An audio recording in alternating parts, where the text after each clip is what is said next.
Viewer discretion is advised.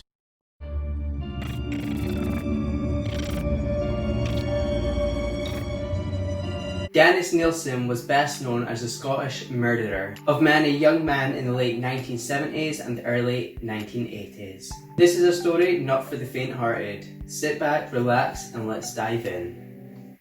The most exciting part of the little conundrum was when I lifted the body, carried it. It was an expression of my power to lift and carry and have control. And the dangling element of limbs was an expression of his passivity. Yes. So his these two opposite things. I mean, it was my power and his passivity. The more passive he could be, the more powerful I was. Dennis Nilsen was a serial killer who was born on November 23rd in 1945 in Fraserburgh, Scotland, 50 minutes from my exact location. Though Nilsen recognised his homosexual desires, he was never comfortable with them and began acting on them through murder and dismemberment. Ooh.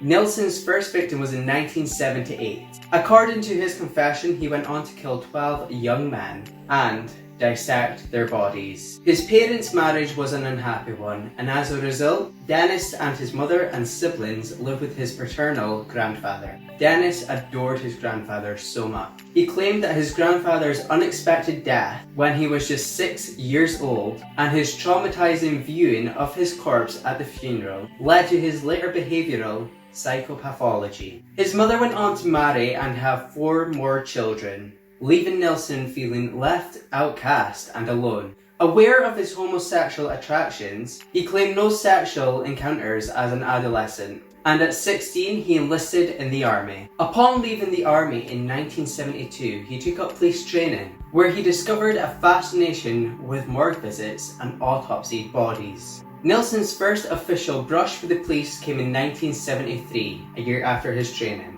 David Painter, a young man who Nilsen met through his work, claimed that Nilsen took pictures of him while he was asleep. Painter was so incensed that he required hospitalization after their confrontation. Nilsen was brought in for questioning but was later released without charge. In 1975, he took up cohabitation with David Gallahan in a garden apartment situated at 195 Melrose Avenue in North London, although Gallahan denied that they had a homosexual relationship. This lasted 2 years and then Gallahan left. This was the start of Nilsen's down spiral, and his first victim was 18 months away. On December 29, 1978, Nilsen met his first victim in a pub. The next morning, with a strong desire to prevent the young man from leaving, he strangled him with a tie and then drowned him in a bucket of water. Taking the corpse to the bathroom to wash it, then placing it back on his bed, later remarking that he found the corpse very beautiful. Ew. He attempted to have sex unsuccessfully. He later spent the night sleeping next to the dead man's body. He finally hid the corpse under his floorboards for 7 months, before removing it and then burning the decaying body parts outside in his backyard. That is shocking. October 1979, a young student accused Nilsen of trying to strangle him during a bondage-style play session. Despite the student's claims, no action was taken against Nilsen. December 3rd, 1979, Nilsen encountered his second victim, Canadian tourist Kenneth Ockadon. Following a day of sightseeing and drinking, the pair finished their day back at Nilsen's apartment. Nilsen then strangled Mr. Ockadon to death with an electrical cable. He cleaned up the corpse as he did before, later spending the night with the corpse in his bed. He took photos, later engaging in sex with the corpse, then hid the corpse under his floorboards, removing it frequently and engaging in conversation as if the body was still alive. Oof. His third victim, some 5 months later, was Martin Duffy, a homeless 16-year-old that he invited back to his apartment to spend the night. On May 13, 1980. Like his first victim, Nilsen strangled him and then drowned him in a bucket of water before bringing him back to bed and masturbating over the corpse. Duffy was kept in a wardrobe for 2 weeks before joining Ockadon in the floorboards below. Oh, that is shocking. His next victim was a prostitute, Billy Sutherland, 27, who one night followed Nilsen back home to his death. He too was strangled. Another one of his victims, 24-year-old Malcolm Barlow, who was an orphan with learning disabilities, he was soon dispatched by strangulation too. What a horrible man. By 1981, Nilsen had killed 12 men in his apartment, of whom only 4 can be identified. Nilsen claimed that he went on a killing trance and on 7 occasions actually freed the men rather than commit the act of murder because he was able to snap out of it. By the time Barlow was killed, he was forced to stuff him under the sink. He was rapidly running out of storage space to keep these dead bodies, with half a dozen bodies hidden around the apartment. Just imagine the smell. Ugh. He was forced to spray the rooms twice a day just to get rid of the flies. Ugh. Come the summer, it got hot, and I knew it would be a smell problem. Yes. But I thought, well, I'm going to have to deal with the smell problem. And I thought, what would cause the smell more than anything else? And I came to the conclusion it was the innards, the soft parts of the body, the organs and stuff like that. So on a weekend, I would sort of pull out the floorboards, and I found it totally unpleasant, and would get blinding drunk, so I could face it, and start the dissection on the kitchen floor.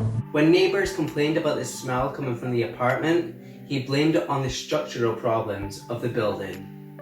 Sicko. To get rid of the bodies, he would remove their clothing and would dismember the bodies on his stone kitchen floor with a large kitchen knife, sometimes also boiling the skills to remove the flesh, and also placing organs and other body parts in plastic bags to get rid of them. He buried limbs in the garden and hid them in sheds, and hid the torsos in suitcases until he could burn them at the back of his garden. And once the fires were out, he would crush the bones to hide the evidence. Sick. In 1982, in an attempt to stifle his homicidal behaviour, Nilsen moved into a top-floor apartment at 23 Cranley Gardens, Muswell Hill, also in North London, which had no garden and no convenient floorboards. You think this is a great move?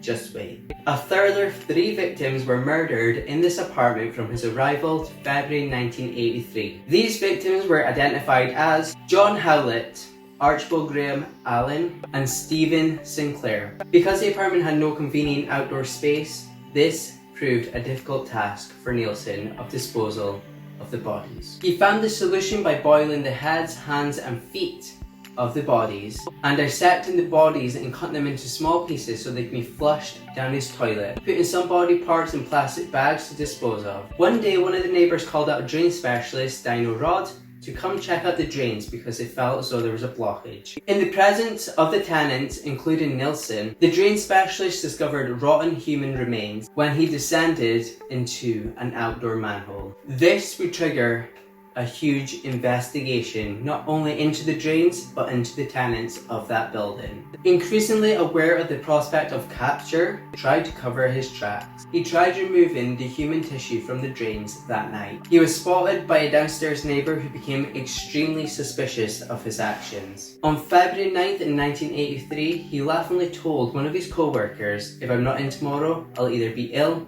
dead, or in jail." That evening, a detective went round and wanted to question Nilsen about the human remains found in the drain.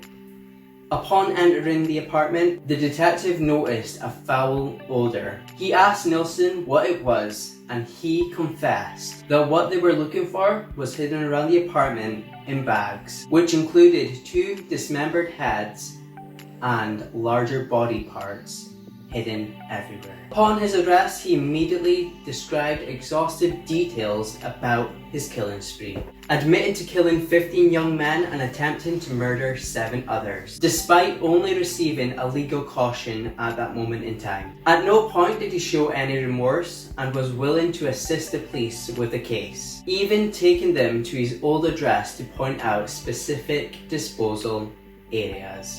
His trial commenced on October 24th in 1983. He was charged with 6 counts of murder and 2 charges of attempted murder. He pleaded guilty to all charges and claimed diminished responsibility due to mental defect. After a lengthy trial, the jury couldn't come to a unanimous decision, so the judge on November 4th, 1983, sentenced Dennis Nilsen to life in prison without the chance of parole for at least 25 years. He later died in prison on May 12th in 2018. Hopefully it was a painful death, because he deserves it. That was the sickening acts of murder and dismemberment by the Scottish serial killer Dennis Nilsen. I just can't believe that it went on for so long without anyone noticing. I wouldn't even know what a dead body smells like until a couple of weeks ago when my downstairs neighbour was found dead and the smell was coming up through the floorboards. So now I know what dead body smells like, and it is one of the worst smells ever. How no one even noticed that or got anyone round to check on the apartment is scary. I just can't believe that someone could be so sick to not only murder someone, but to keep their body for so long and then also dismember them after a while. Like, wouldn't you feel a little bit of guilt? Wouldn't you feel some remorse? Wouldn't you stop after the first one? That is just beyond. Let me know in the comment section down below what you think of this whole story. And be awesome, stay awesome, subscribe, like, and watch out for the serial killers. They're coming to get you.